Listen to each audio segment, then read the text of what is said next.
está anunciado, pues es el Pilar Europeo de Derechos Sociales y su incidencia sobre los colectivos en riesgo de exclusión. Bueno, lo primero que decir, forma parte en el conjunto de las jornadas contra la pobreza de estos seminarios que hemos programado. Ya hemos tenido 2 conferencias generales, la primera del profesor Mayor Zaragoza, Federico Mayor Zaragoza, y ayer mismo una segunda del profesor Julio Carabaña, sociólogo reputado, que nos planteaban pues toda una serie de elementos para la reflexión sobre los que voy a tener oportunidad de incidir. Ya les anticipo que, como debe ser en clave universitaria, desde una perspectiva de reflexión y análisis crítico, con muchas de las iniciativas o políticas que se activan y que se ponen en marcha en relación con el tema que nos ocupa. ¿De acuerdo? Con todo, ya les anticipo y les tranquilizo. Yo no he venido a decir un discurso. En alguna de sus intervenciones diría Gabriel García Márquez. Yo no vengo a decir un discurso. Vengo a hacer, de alguna manera, una reflexión y a hacerlos copartícipes con, en este caso, una de las propuestas más recientes en el tiempo. Apenas tiene 20 días la reciente propuesta de proclamación institucional sobre el Pilar Europeo de Derechos Sociales. Es una propuesta de 20 de octubre de 2017, por tanto, recientísima, recién salida de las instituciones comunitarias. Y bien, lo que vamos a hacer en primer lugar es conocer en qué consiste esta propuesta por parte de las instituciones comunitarias y acto seguido ver cómo incide desde el análisis crítico y la reflexión en nuestra realidad nacional, en nuestras realidades regionales o locales más cercanas a nosotros, más inmediatas, con aquellas personas con las que nos relacionamos o en aquellos territorios en los que nos movemos. Entonces, desde esa perspectiva orientaré mi reflexión. Dense cuenta, han tenido un recorrido relativamente rápido. Fue en 9 de septiembre de 2015 cuando Jean-Claude Juncker presenta en el estado del debate de la Unión, en el Parlamento Europeo, su voluntad decidida en cuanto presidente de lanzar un pilar europeo de derechos sociales. En un momento, saliendo de la crisis, donde lo que se prioriza por encima de todo son las cuestiones económicas. La economía mandaba e imperaba y, en fin, entraba en Europa como una apisonadora, imponiéndonos pues recortes, imponiéndonos reformas estructurales, imponiéndonos control de déficit público, imponiéndonos limitaciones en los gastos por parte de los estados, etc. Y eso lo sufríamos los ciudadanos. Por supuesto, lo sufren aquellos ciudadanos que no tienen un empleo y, por tanto, no tienen rentas de trabajo con los que tener y garantizar una vida digna, pero también los trabajadores asalariados, sin ningún género de dudas, y en España hemos sufrido en carne propia 2 reformas laborales devastadoras, la del 2010, pero sobre todo la del 2012, y incluso aquellos otros trabajadores que desde una posición de una estabilidad en fin, garantizada en cuanto a que bueno, pues son parte del régimen funcionarial, también notaban y sentían el azote de esa crisis económica. Bueno, pues en mitad de esta maraña de medidas, de iniciativas, de recortes, de presión por parte de los administradores sobre los administrados, se plantea esta iniciativa de Pilar Europeo de Derechos Sociales. Está planteado, antes de avanzar y desgranar un poquito el contenido de la iniciativa, está planteado como un instrumento que quiere orientar las iniciativas, las medidas y las políticas que se lleven a cabo tanto en las instituciones comunitarias, Parlamento, Consejo, Comisión, como en los Estados nacionales. Es decir, el Pilar Europeo de Derechos Sociales no viene a incorporar nuevos derechos sociales sobre los ya existentes, ni muchísimo menos. Los que existen se mantienen, se consolidan, se refuerzan y se garantizan. Y a partir de ahí, lógicamente, orientamos de una manera coordinada y convergente por todos los países que forman parte de la Unión Europea, pero especialmente por aquellos que están en la Unión Monetaria, Económica y Monetaria, se converge o se confluye en una misma dirección de garantía de derechos sociales. Europa parecía haberse olvidado de la ciudadanía. Primaban los rescates a las entidades financieras, como bien sabemos, pero no se rescataban a los ciudadanos, que bajo el paraguas de la protección social, dependiendo de la mayor o menor cobertura de los estados o de las regiones, pues tenían, en fin, alguna garantía más o menos precaria de supervivencia en mitad del ciclón de la crisis. Esta es la idea y esta es la iniciativa. Es verdad que la propuesta y la iniciativa no es nueva en el ámbito comunitario. En la Europa comunitaria, ya desde sus orígenes, con el Tratado de Roma, se incorporan elementos de derecho social que tienen presencia. Y quiero recordar sobre todo 2 o 3 cuestiones. La más importante a los efectos que nos ocupa, por ejemplo, desde el Tratado de Roma, es la coordinación de los sistemas de seguridad social. Se dan algunos pequeños pasos. Y son preocupaciones ya en el Tratado de Roma, y ha llovido un poco desde mediados del siglo XX, son preocupaciones también la igualdad retributiva entre hombres y mujeres. Fijaros, de una manera entonces incipiente, pero también pionera, porque estamos hablando de los años 50 del siglo XX, nada más y nada menos. Y se crea, fruto de esa sensibilidad, también un Fondo Social Europeo, con distintas políticas que después inciden sobre los distintos estados nacionales. Pero en el fondo lo que primaba era el mercado común, era la Comunidad Económica Europea.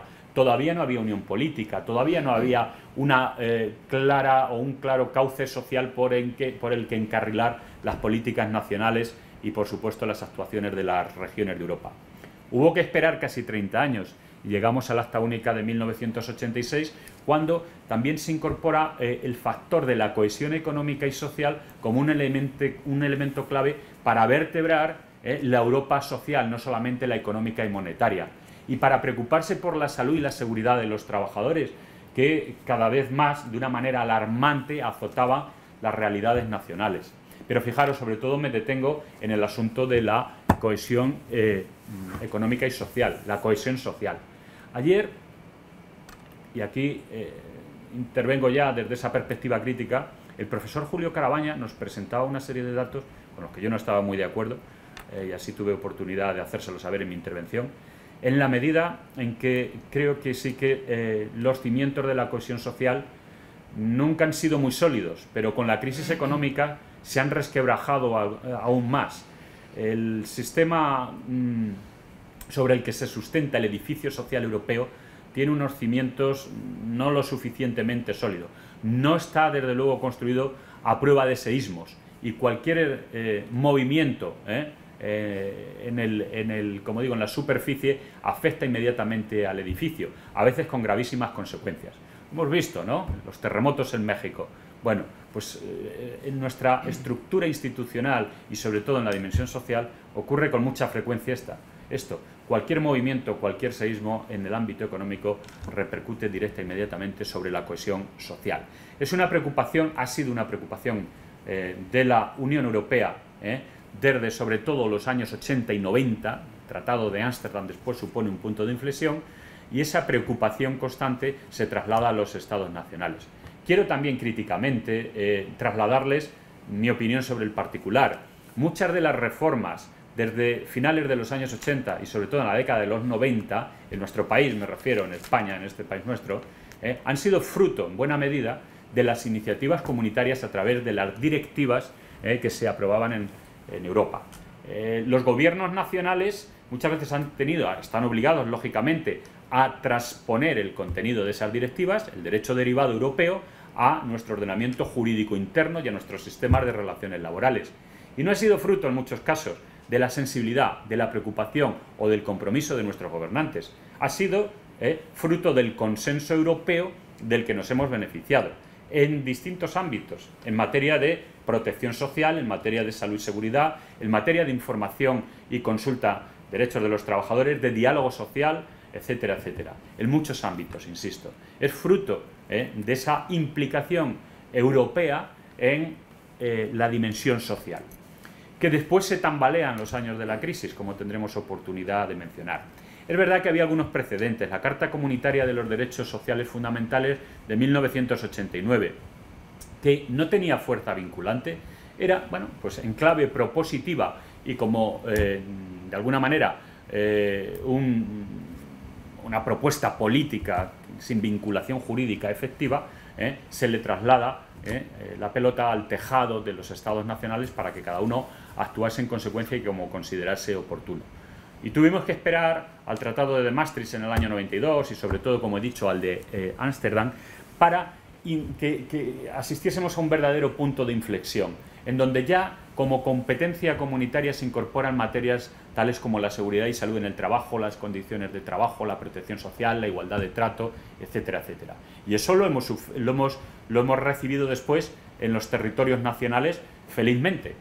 Yo recuerdo, bueno, no hace tanto, no para los estudiantes, pero sí quizá para otros de los que nos encontramos en la sala, no hace tanto, principios de los años 90, era frecuentísimo que nuestros titulados, cuando se incorporaban al mercado de trabajo, firmasen los contratos en blanco, asistían a una oferta de empleo, se presentaban en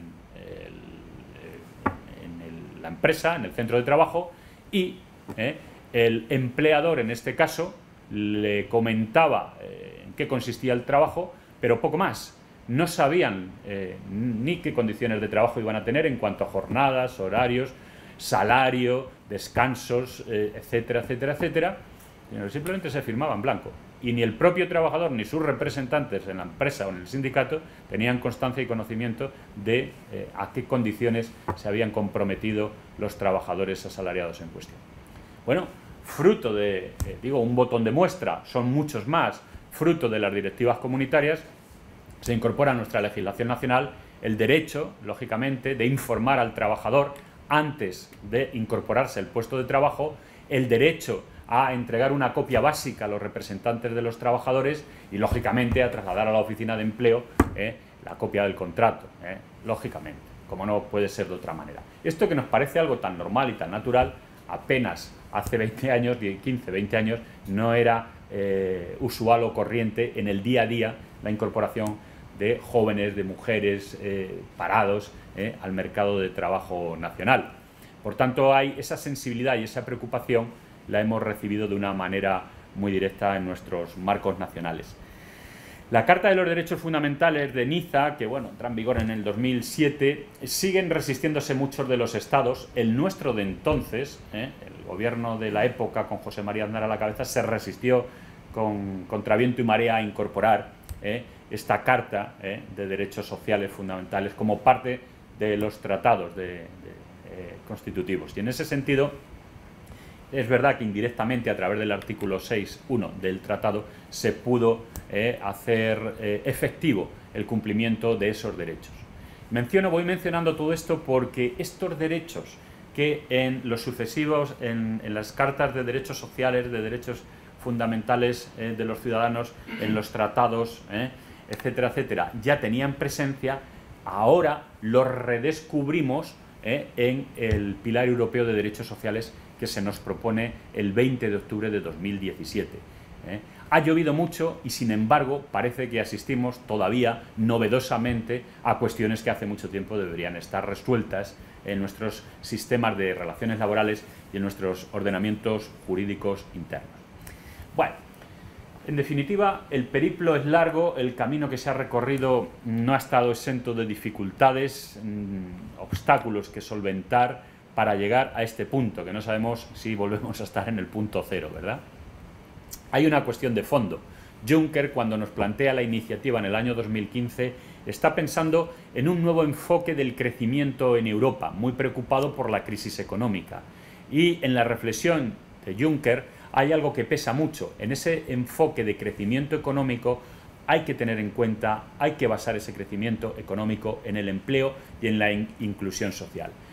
El riesgo de exclusión social de una parte muy importante de la ciudadanía europea está presente y, en ese sentido, las medidas que se habían adoptado y que azotan, como os he comentado al principio de mi intervención, sobre todo en los países mediterráneos, en los países del sur, que os diré del rescate de Grecia, el caso español, también, aunque negado, rescatado nuestro sistema financiero, el caso de Irlanda, etcétera, etcétera. Es decir, todas estas medidas devastadoras llevan a hacer una reflexión de fondo sobre su incidencia en la ciudadanía. En esa reflexión de fondo, lógicamente, el paro, el desempleo, la exclusión social y la pobreza, en última instancia, o en primera instancia, mírese como se mire, son los que de una manera decisiva inciden a la hora de proponer y de adoptar este tipo de iniciativas y de medidas. Y, aunque estoy hablando en clave comunitaria, el derecho social europeo una reflexión en clave nacional, que esta sí que ha sido recibida. Preocupación por el empleo. El empleo nos preocupa a todos, por supuesto. A los más jóvenes les debería preocupar mucho más, porque el panorama que tienen ante sí en su incorporación al mercado de trabajo nacional es espeluznante. Muchos de nuestros compañeros y compañeras ya titulados, egresados, han tenido que emigrar. De esto hablará después el profesor Rojo también, en ese efecto bidireccional de las políticas migratorias. Pero han tenido que emigrar y tenemos a nuestros jóvenes bien formados, bien cualificados, financiados por la ciudadanía, con nuestros impuestos, con nuestros aportes, prestando sus servicios en Inglaterra, en Francia, en Alemania o allende las fronteras europeas, en Estados Unidos, en Australia, incluso cualquier parte del mundo. Bien, ¿y por qué digo esto? Porque, miren, ha habido una preocupación por el empleo que a mí me da mucho que pensar. En esa preocupación por el empleo, legítima, necesaria y justa, nos hemos olvidado del trabajo. Y no es un contrasentido. La institucionalización de la cuestión social de nuestras realidades nacionales, en España y en Europa, pasa por una reconsideración del modo de incorporarse al mercado de trabajo. Fijaros, y se llama mercado de trabajo. Es decir, mercado, antes que de trabajo. ¿Por qué digo esto? Porque la preocupación de nuestros gobernantes ha sido fundamentalmente una preocupación cuantitativa y no cualitativa. No se ha mirado por la conservación de unos estándares mínimos, dignos, presentables, de dignidad en la prestación de trabajo, cuanto de reducir las cifras de desempleo en nuestros sistemas nacionales. Y eso nos ha llevado a una remercantilización del trabajo. Por eso se habla de empleo y no de trabajo, porque nos preocupan las cifras independientemente de la cualidad o calidad de ese trabajo que se realiza, de garantizar unos estándares mínimos en la prestación de trabajo de la ciudadanía. Y por eso no podemos hablar sino de precariedad y de temporalidad y todo lo que eso acarrea, entre otras cosas, la siniestralidad, y ahí están las estadísticas, en los colectivos más vulnerables. Ese es el problema, esa es la preocupación, eso es lo que sufren nuestros jóvenes, nuestras mujeres, en trabajos temporales, en trabajos a tiempo parcial. Eso es lo que provoca desigualdad en el mercado de trabajo y eso es lo que, de una manera soterrada, incide o, de alguna manera, acaba confluyendo en condiciones indignas de prestación de trabajo. Y eso nos tiene que preocupar. La cuestión es trabajar, sí, pero trabajar, como digo, por dentro de unos estándares del siglo XXI y no del siglo XIX, no en unas condiciones propias de los primeros tiempos de la revolución industrial. Bien, esa reducción de estándares en las condiciones de trabajo, el proceso de devaluación salarial, la sustitución del empleo estable y de calidad por empleo precario, son también cuestiones que están presentes en el Pilar Europeo de Derechos Sociales. Y desde ese punto de vista y desde ese momento, bienvenido sea el Pilar Europeo de Derechos Sociales. Bienvenidas sean esas orientaciones que nos permitirán redireccionar, ojalá, si los gobiernos nacionales así lo estiman oportuno, ojalá redireccionemos en esa recuperación de condiciones dignas de prestación del trabajo en nuestras sociedades. Porque eso es lo que en definitiva nos permitirá, sin duda, combatir la exclusión social de una manera decidida y de una manera contundente. Es una preocupación, ayer lo discutíamos en una de las conferencias marco, estas que tenemos planteadas, con el profesor Julio Carabaña. Yo sí creo que es una preocupación a nivel europeo, por supuesto, sí lo creo, porque sí creo que la pobreza ha aumentado, porque sí creo que el riesgo de exclusión social está más presente que nunca y porque sí creo que tenemos colectivos vulnerables, sensibles, en riesgo evidente de precariedad. Y nos preocupa mucho. Los que estamos trabajando en el ámbito docente universitario, estamos viendo en el día a día, insisto, cómo nuestros alumnos, una vez que se incorporan a ese mercado de trabajo, tienen que pasar una larga travesía del desierto hasta conseguir que aquello que estudiamos, que analizamos, que vemos, ¿verdad?, en las clases de Derecho del Trabajo, en este caso, o de Seguridad Social, es una realidad efectiva y no una ficción. no pareciera que estamos en un Estado social y democrático de derecho con todo lo que eso comporta en cuanto a garantías para la ciudadanía, sino más bien en un Estado de derecho del siglo XIX. Fundamental y necesario en estos tiempos que corren, tenemos buenos botones de muestra de la absoluta necesidad del Estado de Derecho y de las garantías del Estado de Derecho, pero sin olvidar que en esa evolución, con el paso de los años también, la Carta de Derechos Sociales constitucionalizados deben irradiar sobre todo el sistema sus garantías para la ciudadanía. Bien, pues en este marco la Comisión Europea, allá por el mes de marzo de 2016, lanza una comunicación y un documento anexo sobre el Pilar Europeo de Derechos Sociales. Y en esa comunicación de 2016 nos plantea la posibilidad de construir un Pilar Europeo de Derechos Sociales. E invita a todas las instituciones, porque implica, lógicamente, al Parlamento Europeo, implica al Consejo, implica al Comité Social Europeo, implica al Comité de las Regiones, implica a los interlocutores sociales, empresarios y sindicatos en el ámbito europeo, e implica a las universidades e implica a la ciudadanía en definitiva. ¿Y sabéis cuántas consultas recibió la Comisión, cuántas respuestas a su consulta recibió la Comisión? Pues nada más y nada menos que 16.000. 16.000 respuestas recibe la Comisión Europea sobre esta propuesta de consulta en su oferta de Pilar Europeo de Derechos Sociales. Por tanto, elementos, documentación, opiniones, información, hay más que suficiente a la hora de lanzar el Pilar. 5 razones nos propone la Comisión Europea para lanzar esta iniciativa.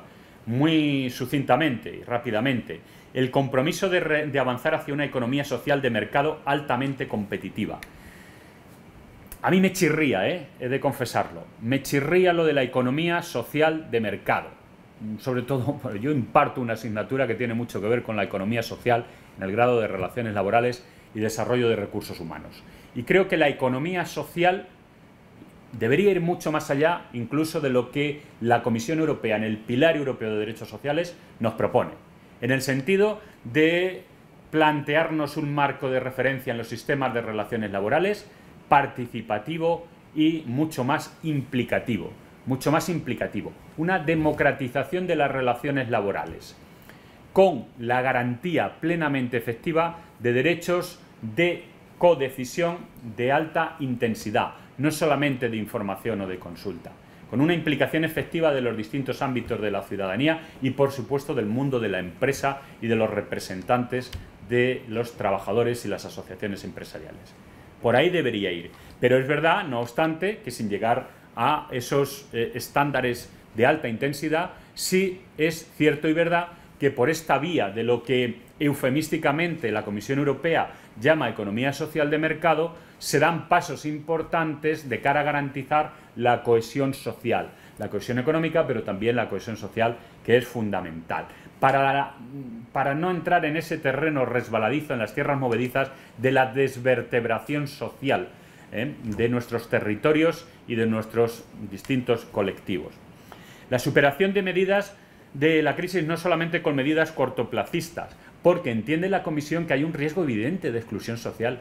Ayer, en nuestra conferencia marco, algunos compañeros lo negaban.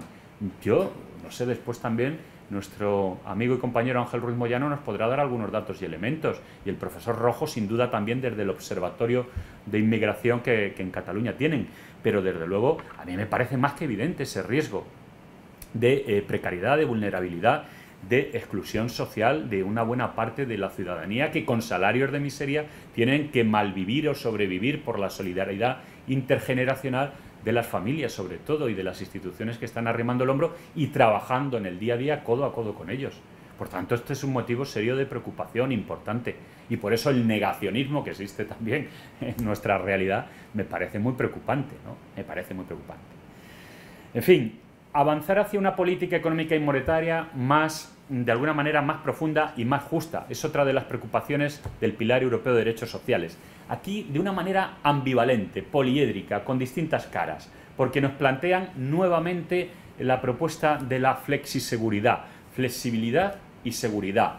Y nada que objetar, desde luego, desde el año 1992 en el Libro Blanco de Delors, ya se planteaban esta serie de iniciativas o de medidas en Europa. Eran necesarias para adaptarnos a una economía global, un mundo digitalizado, la incorporación de las nuevas tecnologías en los puestos de trabajo, distintas formas de hacer y de trabajar, en definitiva.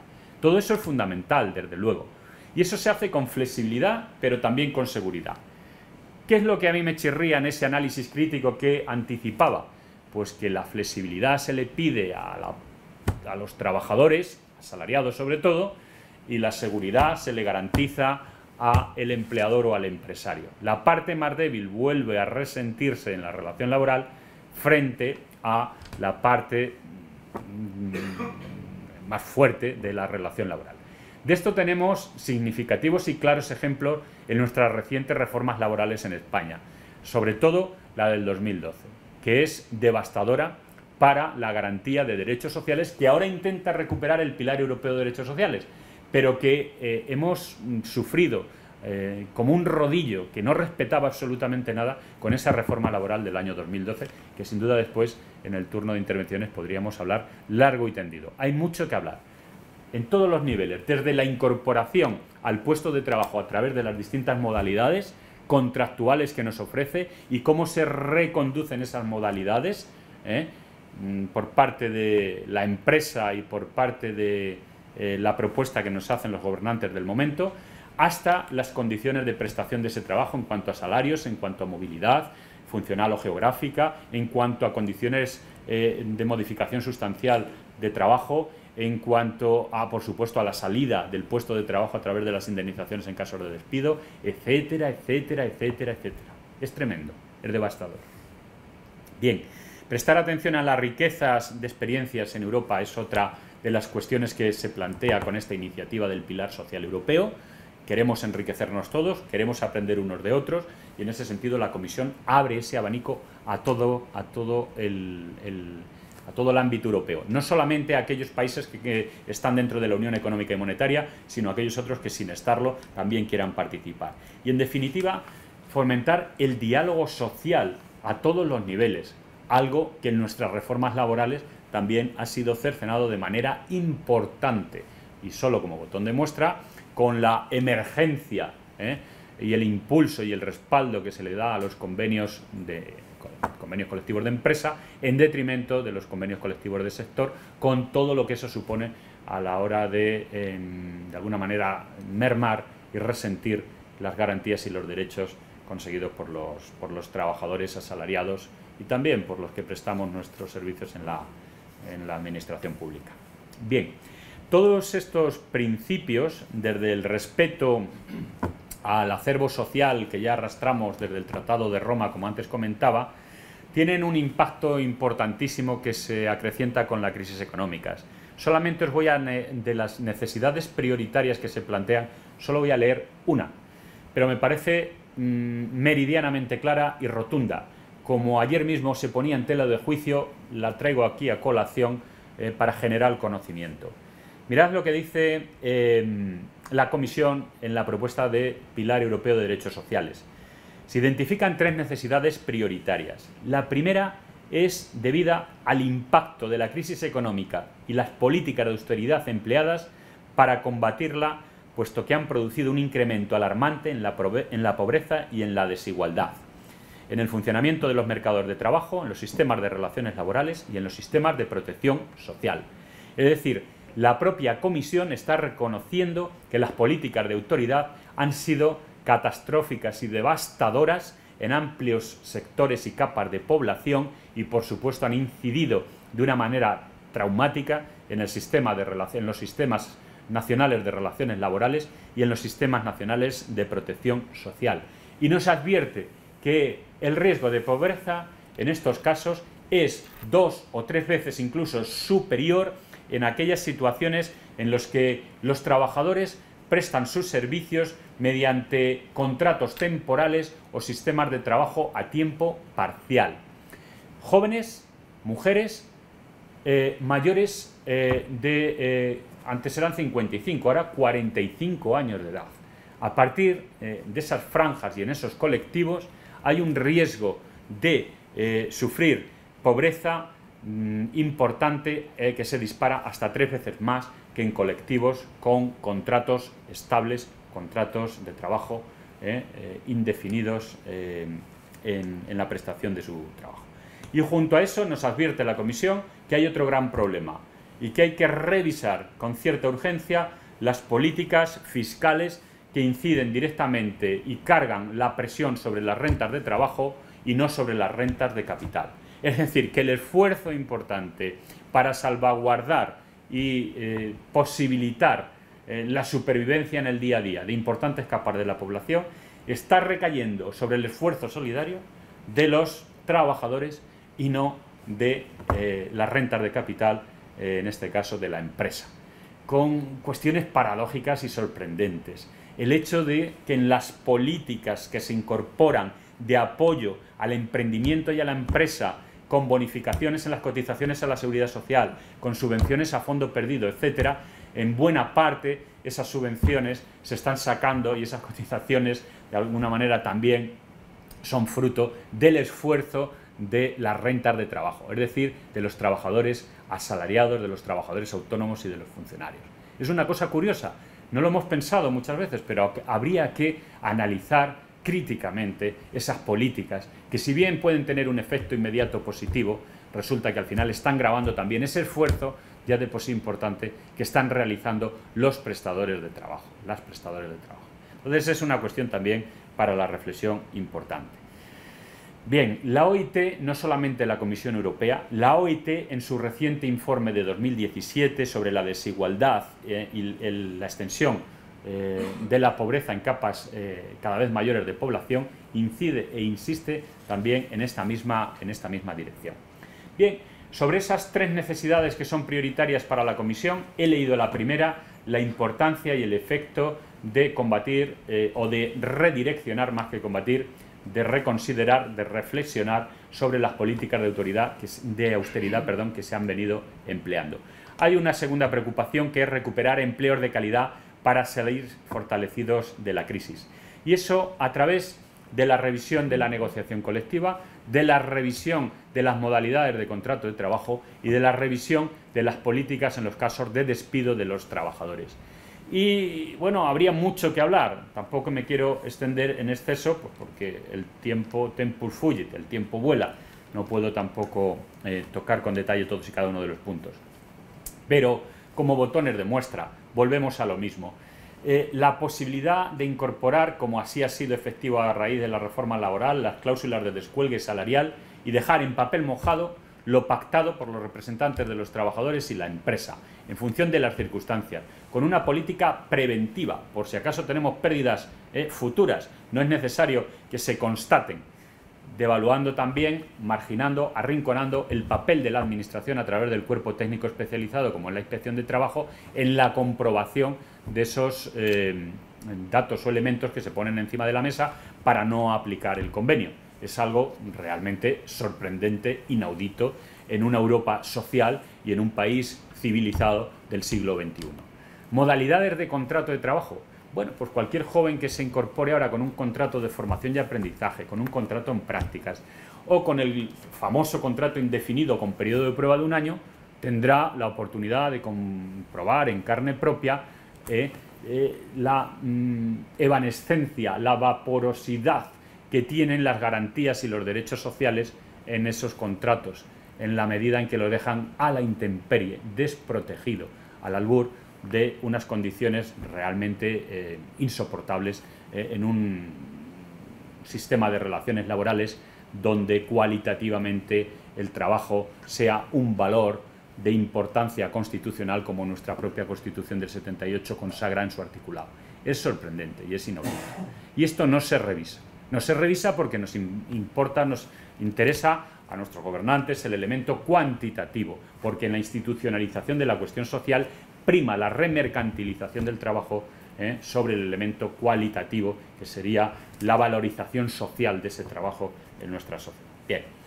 Y finalmente, el tercer elemento que le preocupa a la Comisión para lanzar este instrumento y esta propuesta de pilar europeo de derechos sociales es garantizar la sostenibilidad y viabilidad de los sistemas de protección social, porque contribuyen a la cohesión social, porque garantizan los principios de igualdad y solidaridad consagrado en el 1.1 y en el 9.2, artículos 1.1 y 9.2 de nuestra Constitución y desarrollados a lo largo del texto. Y porque debería incorporarse no solamente los mecanismos que ampliamente ha desarrollado la profesora Concha Sanz, sino algunos otros que ahora están también en el debate político, como son las rentas mínimas de inserción, que ya en el año 1992, cuando los tiempos eran otros y los vientos soplaban en otra dirección, yo recuerdo un simposio nacional de lucha contra la exclusión organizado por Cáritas Española en Madrid, donde también participó con este tema precisamente el profesor Eduardo Rojo, abordando el asunto de las rentas mínimas de inserción y el salario ciudadano en unos tiempos que ya se nos antojan remotos, pero que de alguna manera preconizaban lo que podía estar por venir y que ahora estamos viendo en un primerísimo plano. Bueno, pues como decía, todo esto nos ha abocado a la propuesta de desarrollo, de orientación de un pilar europeo de derechos sociales. El documento que les he comentado. Un documento que de verdad es un documento breve, son apenas 13 páginas. De las 13 páginas les puedo decir que las 7 primeras están dedicadas a un preámbulo en el que se nos da cuenta de las razones que llevan a las instituciones comunitarias a promover este instrumento. Y se deja ver en todos y cada uno de los puntos del preámbulo la sensibilidad de las instituciones comunitarias por evitar y combatir la discriminación, la exclusión social, la pobreza, por conservar el acervo social, por frenar la desigualdad considerable que se percibe, por evitar las consecuencias sociales de la crisis en cuanto a desempleo, riesgo de pobreza, etc. El objetivo del pilar es el establecimiento de un modelo que forme parte de un esfuerzo más amplio por construir un sistema de crecimiento inclusivo de toda la ciudadanía y sostenible, fomentando la cohesión social, dice en el preámbulo la Comisión y las instituciones europeas. Todo eso es lo que dice. Y eso nos lo propone y nos lo plantea en 3 capítulos. Esos 3 capítulos, el primero viene referido a la igualdad de oportunidades y el acceso al mercado de trabajo. En cuanto a educación y formación, con importante esfuerzo de la ciudadanía, que debería revertir en resultados tangibles y visibles en nuestras realidades nacionales y regionales, y frenar de una vez esa sangría migratoria de nuestros jóvenes, de nuestros titulados, que con tanto esfuerzo toda la ciudadanía pagamos. Es costosísimo mantener instituciones como esta que nos acoge, una universidad pública, colegios públicos, educación secundaria pública, para que una vez formados, bien cualificados, nuestros titulados y egresados, los regalemos a otras realidades nacionales y se beneficien de esa cualificación que con tanto esfuerzo realiza nuestro país. Los temas de igualdad de género, igualdad de oportunidades, apoyo al empleo, todo esto forma parte de las propuestas que nos hacen las instituciones comunitarias en el pilar europeo. En un segundo capítulo sobre condiciones de trabajo, es que claro, volver a hablar de empleo seguro, estabilidad en el empleo, apuesta por el empleo indefinido sobre el trabajo temporal. Pero vamos a ver, pero si es que desde el año 78 el artículo 35 de la Constitución nos dice que todos los españoles tenemos el derecho al trabajo, derecho y el deber, pero el derecho al trabajo, y a una remuneración suficiente para atender las necesidades propias y las de nuestra familia, aquellos que viven bajo nuestro techo, nuestros hijos, nuestros mayores. Es elemental en un Estado social de derecho, como son todos los europeos. Y es fundamental, en un Estado de derecho del siglo XIX no lo sería, pero desde el siglo XX, después de la Segunda Guerra Mundial, pues es que esto es algo básico. El sistema de solidaridad intergeneracional es elemental. La apuesta y la propuesta de sistemas inclusivos que garanticen unas rentas de trabajo estable, que podamos vivir dignamente, es algo elemental. Y sin embargo, nuestras recientes reformas laborales le dan la vuelta a la tortilla. Le dan la vuelta a la tortilla y apuestan por la contratación temporal, descausalizan el despido. No se puede despedir a nadie si no hay una causa que lo justifique. Si la hay, por supuesto que sí, es legal, pero si no la hay, no. Y se descausaliza el despido. Se descausaliza, atentando contra el artículo 35 de la Constitución y contra el artículo 1.1 y contra el artículo 9.2, que nos garantiza esa estabilidad y ese acceso al empleo. Lo tiene que recordar Europa nuevamente, porque nuestra memoria es frágil, es muy frágil. Nuestros gobernantes son etéreos y vaporosos, como antes decía, lo estamos viendo en estos tiempos. Donde dije digo, digo Diego, salvo que se nos imponga a través de instrumentos comunitarios como las directivas, que son de obligada incorporación en nuestro sistema de relaciones laborales, en nuestro ordenamiento jurídico interno, sino de donde dije digo, digo Diego y no nos acordamos. Salarios. Dice el Pilar Europeo de Derechos Sociales: los trabajadores tienen derecho a salarios justos que proporcionen un nivel de vida digno. Pues hombre, en Europa, en el siglo XXI, parece bastante razonable que nuestro referente sea un salario digno. Que se garantice un salario mínimo, pues hombre, parece también elemental para cubrir nuestras necesidades básicas, no se pide mucho más. Que se evite la pobreza de esos ocupados, fijaros lo que dice, evitar la pobreza de los ocupados, porque hasta ahora hemos venido pensando que en nuestro país la pobreza solo afectaba a los desempleados, a los desocupados, a los que no tenían rentas de trabajo, pero es que ahora se habla de precariado, precariado, aquellos que aún trabajando están en riesgo de exclusión y de pobreza, porque sus ingresos no son lo suficientes como para atender las necesidades básicas: pobreza energética, desahucios, tema de vivienda, alimentación. Hemos visto los comedores escolares que cuando cierran en vacaciones los niños no pueden garantizárseles las 3 comidas del día. Es algo inaudito y sorprendente.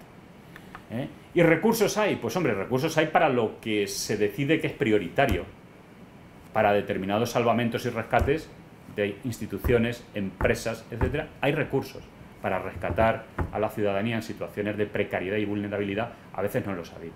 Y esto es indignante, esto es alarmante, esto es preocupante. Y ante esa situación es obligado la reacción inmediata y el trabajo comprometido y solidario. Información sobre las condiciones de trabajo y protección del despido.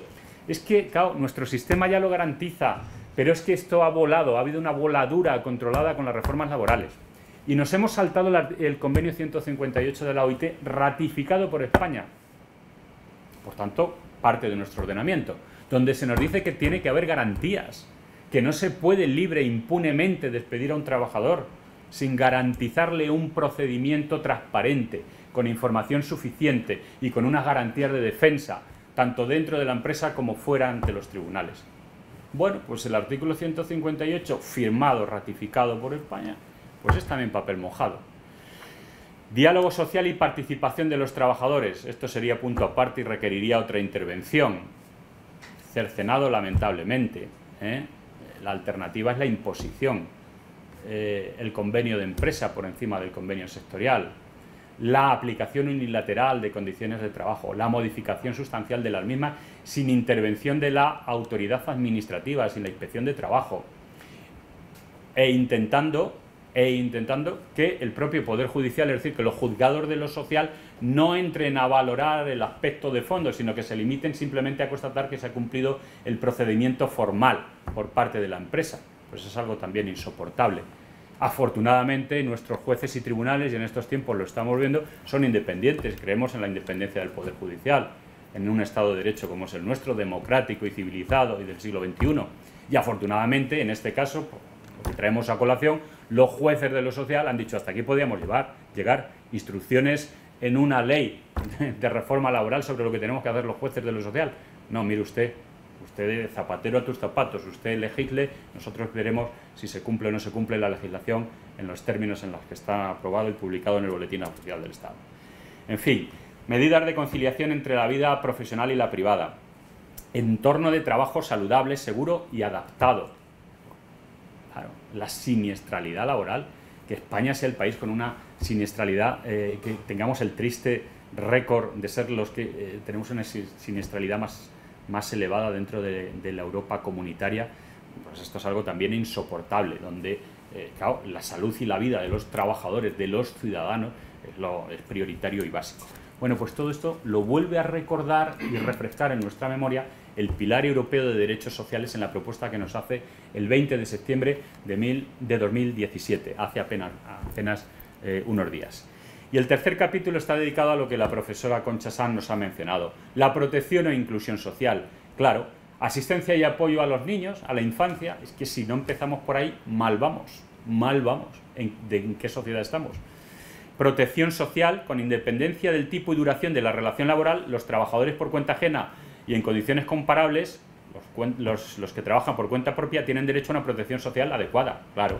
Prestaciones por desempleo, renta mínima, pensiones y prestación de vejez, sanidad, inclusión de las personas con discapacidad, cuidados de larga duración, dependencia, vivienda y asistencia a personas sin hogar, desahucios, pero también sin techo, personas que están en la calle, y acceso a los servicios sociales esenciales. Esto es una preocupación del tercer capítulo con el que acaba la propuesta de Pilar Europeo de Derechos Sociales. Por tanto, a ver, pues lo propio de cualquier sociedad civilizada, que tiene un recorrido desde el siglo XIX a esta parte de consolidación de derechos sociales, de implicación participativa de la ciudadanía, de garantía de igualdad en la vida económica, social, cultural y política, y, por supuesto, de compromiso solidario, intergeneracional e interterritorial. Es básico, es elemental. Esa es la Europa social que queremos y ese es el modelo y el espejo en el que nos tenemos que mirar. Cualquier otro espejo que nos propongan en cualquier otra parte del mundo no es de recibo, por la dignidad de la ciudadanía, por la dignidad de los trabajadores, por la dignidad de los territorios. No es de recibo. En esa dirección tenemos que remar todo. En esa dirección tenemos que luchar, trabajar, reivindicar, desde iniciativas como son estas, en la pequeña escala territorial que nos corresponde de la Universidad de Castilla-La Mancha, hasta la gran dimensión que supone la Europa comunitaria del siglo XXI con el Pilar Europeo de Derechos Sociales. Bien, pues ese es un viaje al que todos estamos llamados, al que todos estamos invitados y en el que ojalá todos podamos estar comprometidos desde nuestra realidad más cercana, colaborando con las instituciones que trabajan a pie de obra con estos colectivos y en estos territorios, o en algunas otras dimensiones del ámbito académico, compromiso político, cada uno verá, sindical, etcétera, etcétera. Cada uno verá, en función de sus disponibilidades y sensibilidades, dónde se quiere implicar. Pero estas jornadas y este seminario quiere hacer un llamamiento serio, comprometido, decidido a la implicación de todos nosotros en una causa que sin duda es la causa prioritaria porque es la causa de la dignidad de las personas. Y ahí, desde cualquier opción, desde cualquier posición, desde cualquier situación, nuestro compromiso debe ser firme, decidido y, insisto, comprometido solidariamente. Bueno, pues hasta aquí mi intervención, yo no me quiero extender mucho más. Ahora, si queréis, damos pie o paso a un pequeño turno de preguntas antes de hacer el receso para que tomemos todos un cafetito y estiremos las piernas. ¿De acuerdo? Bien, pues así son las cosas y así las hemos contado. Muchas gracias por vuestra atención.